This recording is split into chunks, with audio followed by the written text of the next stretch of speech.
Okay, in this screencast I'm going to show you how to create a mail merge letter. What is a mail merge letter? Well, a mail merge letter is a letter that uses information from your database to send individual letters to different people. Okay? Now, in our case, we don't actually have a list of customers, so I'm kind of having to be a little bit less kind of professional than my usual standards. But we're going to say that we have this letter that we want to send out to different people.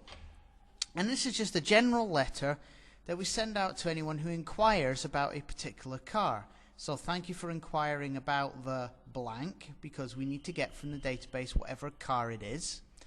And then I can confirm some details for you. It has clocked up, and we'll get the kilometers from our database. It was registered in, and we'll get the year. The price will be, and we'll get the price. And what will happen is when we finish doing the mail merge, it will create a letter for each of the different cars in our database.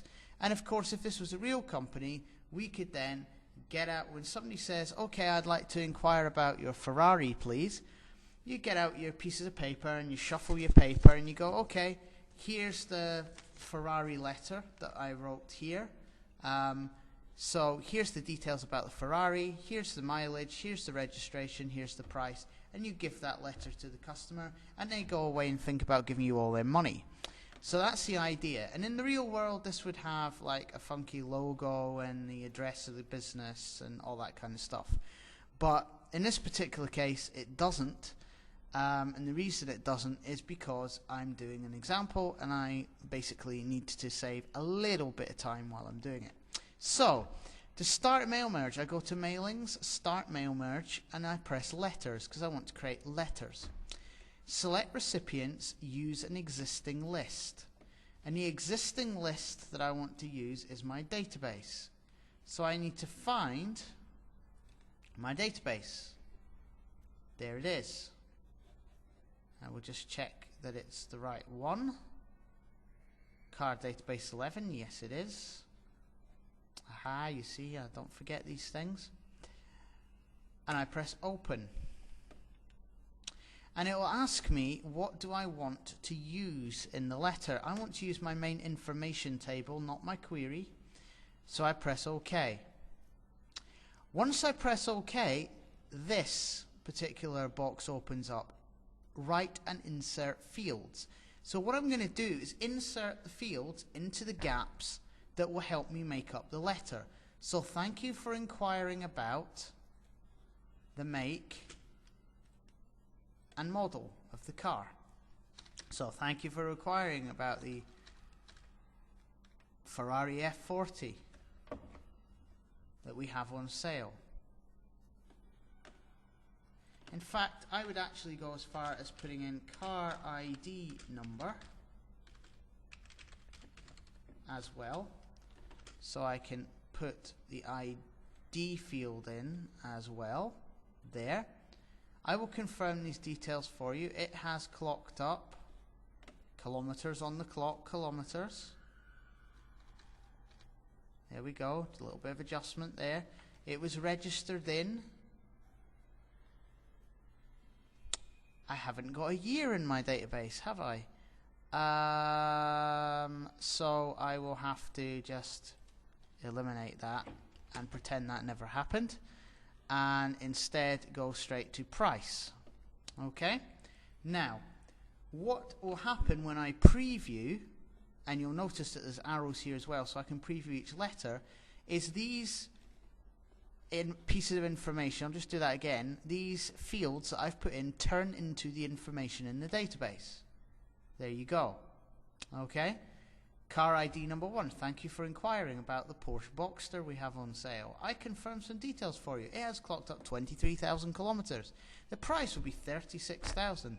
36,000 what? I don't know, because I haven't formatted that to currency. So what I would have to do is put before this a price. So I'll put QR to turn it into Qatari Riyals, and yes, I know a Porsche won't cost 36,000 Riyals, but I like to be optimistic in my life and say that maybe one day it will, and then I can afford to buy one.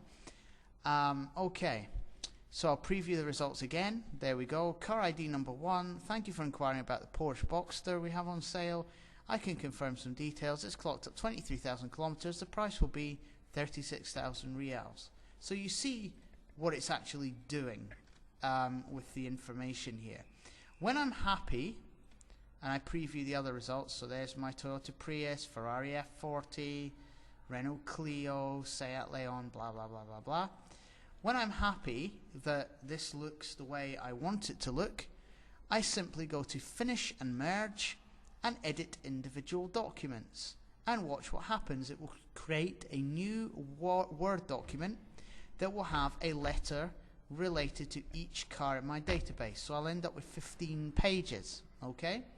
15 pages. It looks like I've worked really, really hard, but actually it's taken me less than 10, 15 minutes. Anyway, edit individual documents. I want to merge all of the records, please. So I press OK, and here's where the magic happens. There we go. So there's car number 1, car number 2, car number 3. Brilliant. And now if this was really your business, you would then go and print these off. Okay? Now in this particular case, I don't want you to print it off because I'm asking you to use all of your database. But when you come to do testing, if you're in the mixed group, or your video, if you're in the girls group, you may wish to do a mail merge that doesn't require the person to have 15 pages like mine does. Anyway, that is a very quick, indispensable guide how to mail merge. To summarize for you again, you go to Mailings, start mail merge, select recipients from an existing list, then you get to write and insert the fields here. Once you've done that, you preview it. Once you're happy, you finish and merge and you edit the individual documents. So there you go. In less than 10 minutes or so, how to do a mail merge letter. So nobody has an excuse now not to do it in class.